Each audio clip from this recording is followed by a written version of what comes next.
สบายดีทุกคนมื้อนี้นี่แหละสิส่วนมาเฮ็ดข้าวปุ้นน้ำยากินเนาะพอดีคิดยากแล้วก็ดนๆเฮ็ดกินเทื่อหนึงส่วนประกอบก็จะมีหัวซี่ไข่ใบขี้หูดสะคายมะเผ็ดแห้งแล้วก็ข่าเนาะส่วนผักเทียมกับหัวผักบัวแล้วก็จะไปตำมาไว้เนาะแล้วก็จะใส่เป็นปลาทูกระป๋องแล้วก็จะมีซีนบดแดกะทิแดเนาะมีเลือดเป็ดอีกลูกซีนก็เป็นลูกซีนปลาหั่นน่ะขาดบ่ได้ก็มันพริกแกงแดงเนาะถ้าอีกก็จะแม่นเอาเครื่องหอมไปคั่วก่อนแล้วก็มันหอมไปแล้วระดับหนึ่งแล้วเราก็จึงค่อยเอา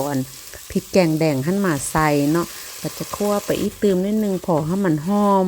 ไปมันได้ทีแล้วเราก็จึงค่อยเอากะทิมาใส่เนาะตัวนี้นี่ก็จะแล้วแต่ว่าผู้ใดมักหลายขนาดได้หั่นน่ะก็จะใช้เวลาให้มันแตกตัวนิดนึงบัดนั้นเราก็จึงค่อยเอาน้ำมาใส่เนาะเราก็กะเอาว่าเราจะใส่อยู่ประมาณเท่าใดหั่นน่ะแล้วก็ใส่เกลือไปเนาะใส่เกลือแล้วก็น้ำปลาอีกตืมแล้วก็เราก็จะเอาเครื่องที่เราเกี่ยมหั่นน่ะลงไปต้มไว้เลยเพื่อว่าจะให้มันมีกลิ่นหอมหั่นน่ะ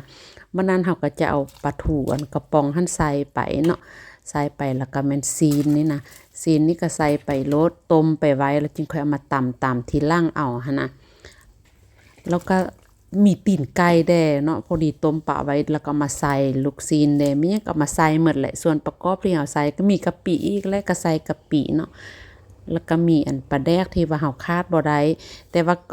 แป้งนัวก็จะใส่น้อยหนึ่งเนาะหลังจากนั้นก็จะแม่นเอาซีนที่เฮาต้มหั่นน่ะมาตำไว้หั่นน่ะมาตำให้มันมุนแล้วจึงค่อยเอาไปเข้าหม้ออีกส่วนถ้ามักรสชาติน่ะได้เฮาก็สามารถปรุงแต่งเองได้เลยเนาะแล้วก็เลือดเฮาก็จะลงไก่ที่ว่ามันจะสุกหั่นน่ะมันจะป่งหม้อเฮาก็จะเอาลงไปต้มต่อไปให้มันได้ดนเติบนึงเราคิดว่ามันพอแล้วรสชาติเป็นที่ถึกใจแล้วก็พอได้เนาะมาเด้อมากินข้าวปุ้นนำกันหั่นน่ะส่วนผักมี4ใบที่ว่าเป็นเครื่องเคียงมันยังก็แม่นเฮาหาได้เองตามที่ว่าเฮาสะดวกหั่นน่ะมีหยังเฮาก็ใส่ไปโลดเนาะแล้วแต่ความมักของแต่ละคนแดหั่นน่ะส่วนกินนี่น่ะบอกเลยกินกับกะปินี่จะแซ่บสุดแบบจำมักเผ็ดคุยบ่หรือเอามักถั่วหั่นน่ะแซ่บสุดเลย